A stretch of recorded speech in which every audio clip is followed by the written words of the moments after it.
नमस्कार, आप लोग देख रहे हैं डिजिटल खबरीलाल। मैं मोहन सिंह। आसनसोल शिल्पांचल के आसनसोल हॉटन रोड मोड़ पर बीजेपी का गणतंत्र बचाओ धरना मंच से राज्य के भाजपा नेता दिलीप घोष ने अखिलेश यादव पर कटाक्ष किया है। मुख्यमंत्री ममता बनर्जी द्वारा आयोजित धर्मतला में शहीद दिवस पर आए अतिथियों पर क्या कहा दिलीप घोष ने, खुद सुनिए।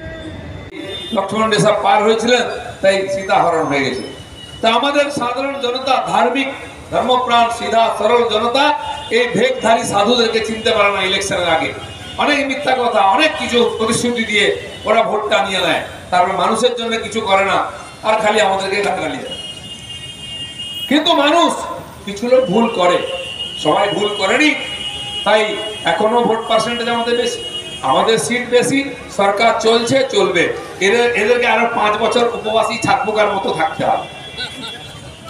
আজকে একজন নেতা লাল টুপি পরে এসেছেন লখনৌ থেকে, শুনেছেন কিনা?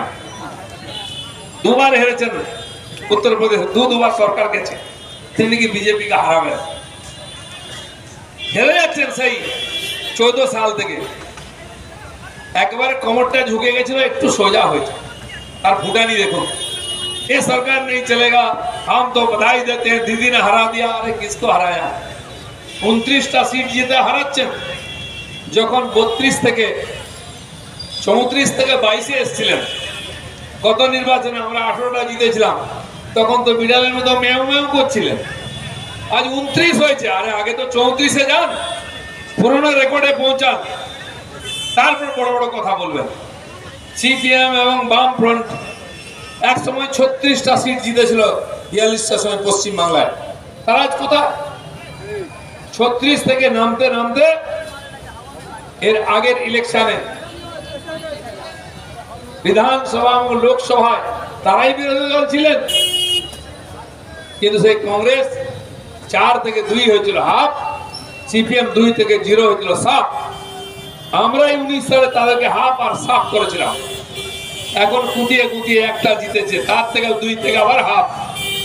একজন তো সাফা সাফ, বাতি দেওয়ার লোক নেই সিপিএম এর। তারা বড় বড় কথা বলছে, তার নাকি বিজেপি কে হারাবে।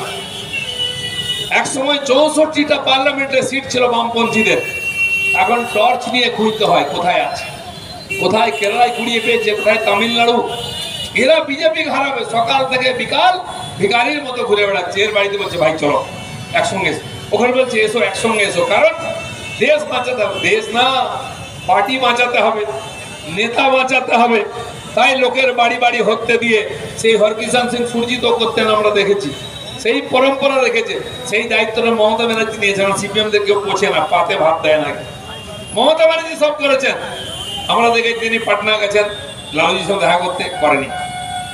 লখনৌ গেছিলেন মুলায়মের সঙ্গে দেখা করতে, আগের বারে করেনি, তার ছেলেকে পাঠিয়েছিল। মুম্বাই গেলেন শিবসেনার সঙ্গে দেখা করতে, তখন তো ডামাডোল অবস্থা। তারপরে চেন্নাই গেছিলেন ইডলি খেতে, সেখানে স্ট্যালিনের সঙ্গে দেখা করেছিলেন। আজ তারপরে 19 সালে ওখানে ব্রিগেডের সভা করেছিলেন, সব নেতারা দাঁড়িয়ে হাত উঁচু করে বলেছিলেন বিজেপি হটাও, দেশ বাঁচাও। নির্বাচন হলো, 282 থেকে 303-এ আমরা গেলাম।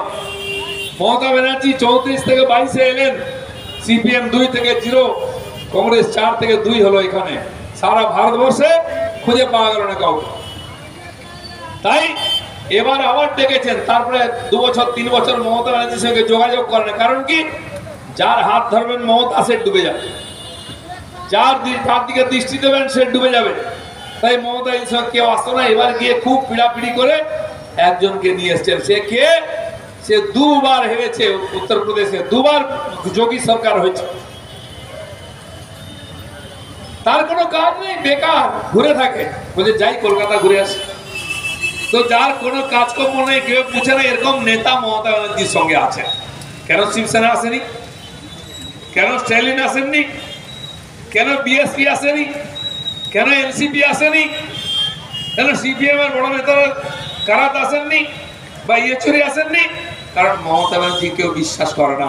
কোন দিকে কখন পাল্টি মারবেন, কখন কংগ্রেসের সঙ্গে, কখন বিজেপির সঙ্গে, কখন ইনডাইরেক্টলি সিপিএম এর সঙ্গে, কিচ্ছু ভরসা নাই।